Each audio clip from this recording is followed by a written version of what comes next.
Hi అండి అందరికీ welcome to Teju Murari 8315 vlogs.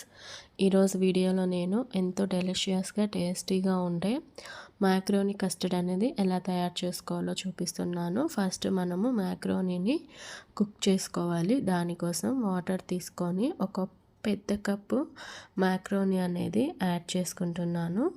ఈ మ్యాక్రోనీని ఫస్ట్ మనము వాటర్లో ఉడికించేసుకోవాలి. ఇది స్వీట్ రెసిపీ కాబట్టి మనం ఇందులో సాల్ట్ ఏమీ యాడ్ చేయడం లేదు. మనం కస్టర్డ్తో చాలా రెసిపీస్ అనేవి ట్రై చేస్తూ ఉంటాం కదా. ఫ్రూట్ కస్టర్డ్ అని, బ్రెడ్ కస్టర్డ్ అని, గులాబ్ జామున్ కస్టర్డ్ అని, అలా కాకుండా ఒకసారి ఇలాగా మ్యాక్రోనీ కస్టర్డ్ అనేది ట్రై చేసి చూడండి. చాలా స్వీట్గా ఉంటుంది, అలాగే చాలా టేస్టీగా ఉంటుంది. పిల్లలు చాలా ఇష్టంగా తింటారనమాట దీన్ని. మనం ఇందులోకి డ్రై ఫ్రూట్స్ కావాలంటే అవి కూడా యాడ్ చేసుకోవచ్చు. బాదం, జీడిపప్పు, కిస్మిస్ లాంటివి నెయ్యిలో ఫ్రై చేసి యాడ్ చేసుకోవచ్చు.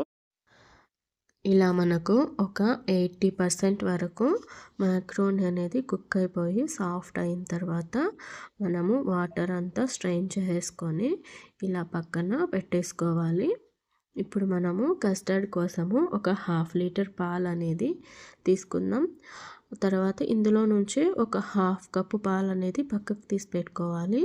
తర్వాత మిగిలిన పాలు అనేది వేడి చేసుకోవాలి.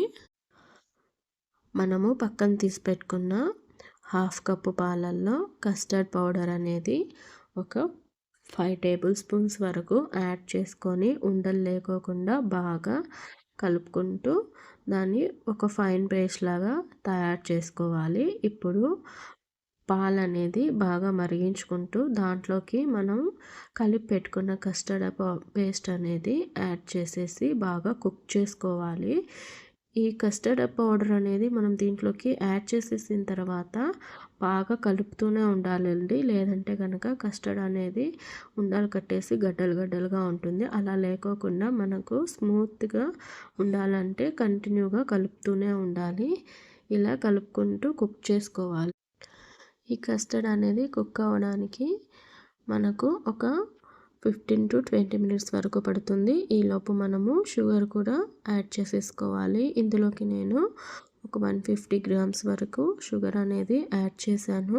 స్వీట్నెస్ ఎక్కువ ఇష్టపడే వాళ్ళు ఇంకొంచెం ఎక్కువ షుగర్ అనేది యాడ్ చేసుకోవచ్చు. ఇలా మనకు కస్టర్డ్ అనేది బాగా బాయిల్ అయిన తర్వాత మనం 80% వరకు కుక్ చేసి పెట్టుకున్నటువంటి మ్యాక్రోనీస్ అనేవి ఇందులోనే యాడ్ చేయాలి.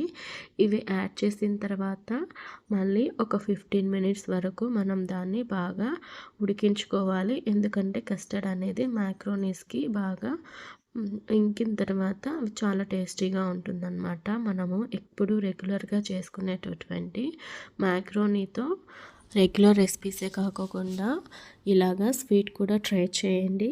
చాలా టేస్టీగా ఉంటుంది. ఈ వీడియో మీకు అందరికీ నచ్చితే కనుక నా వీడియోని అందరూ లైక్ చేసి, షేర్ చేసి, కమెంట్ చేయండి. అలాగే నా ఛానల్ తేజు మురారి 8315 వ్లాగ్స్ని అందరూ సబ్స్క్రైబ్ చేసుకోండి. Thank you.